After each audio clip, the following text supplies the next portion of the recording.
Dopo 90 minuti, 3 espulsioni, 2 calci di rigore, è terminata la sfida tra Marineo e San Giorgio Piana. Siamo qui con il tecnico dei padroni di casa, Dino Marino, lo salutiamo. Buonasera. E chiediamo subito, mister, ancora una volta la sua squadra gioca molto bene, però non trova almeno un punto o i 3 punti in questa partita. Cosa è successo? È successo niente, è come le altre partite che giochiamo, cerchiamo di giocare, cerchiamo di creare, ma negli ultimi 20 metri non riusciamo a realizzare.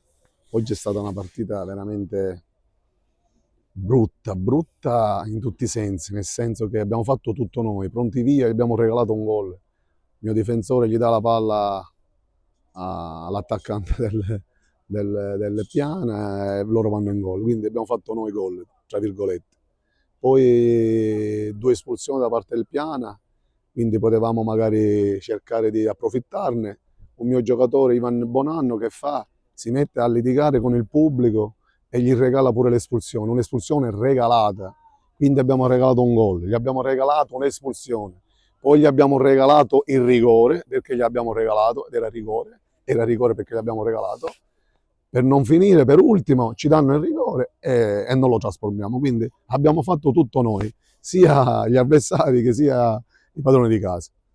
Una partita da dimenticare. Io purtroppo oggi eravamo... non è una giustificazione perché, sai, quando manca una squadra 3-4 piedine, specialmente per ora che siamo in una situazione molto particolare, abbiamo cercato di sfruttare al massimo tutto quello che avevamo.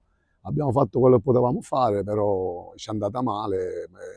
Questa è la terza sconfitta, ma aspettiamo il mercato di dicembre perché siamo proprio rimaneggiatissimi. Un giudizio su Sannasardo, perché primo tempo forse un po' in ombra, nel secondo invece ha salito in cattedra, ha fatto praticamente tutti i ruoli, l'abbiamo visto addirittura al minuto 90 quasi come ultimo uomo. Sì, Vituccio è un elemento importante di questa rosa.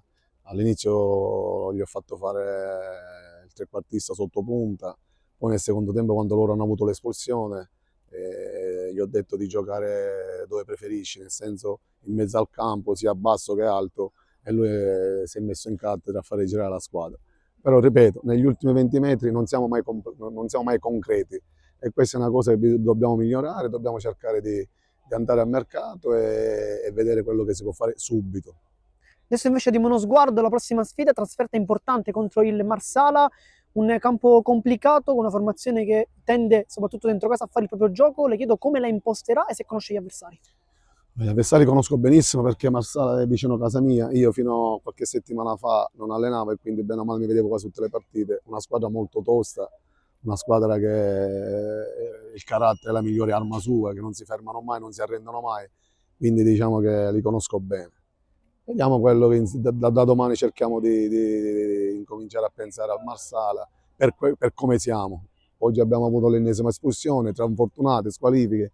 Diciamo che non siamo messi bene, siamo incirottati. Il Marsala viene da 5 risultati utili consecutivi. È una situazione particolare, ma da questa situazione particolare, se abbiamo voglia, se abbiamo il coraggio, se abbiamo la voglia, usciamo. Altrimenti giriamo pagina da dicembre.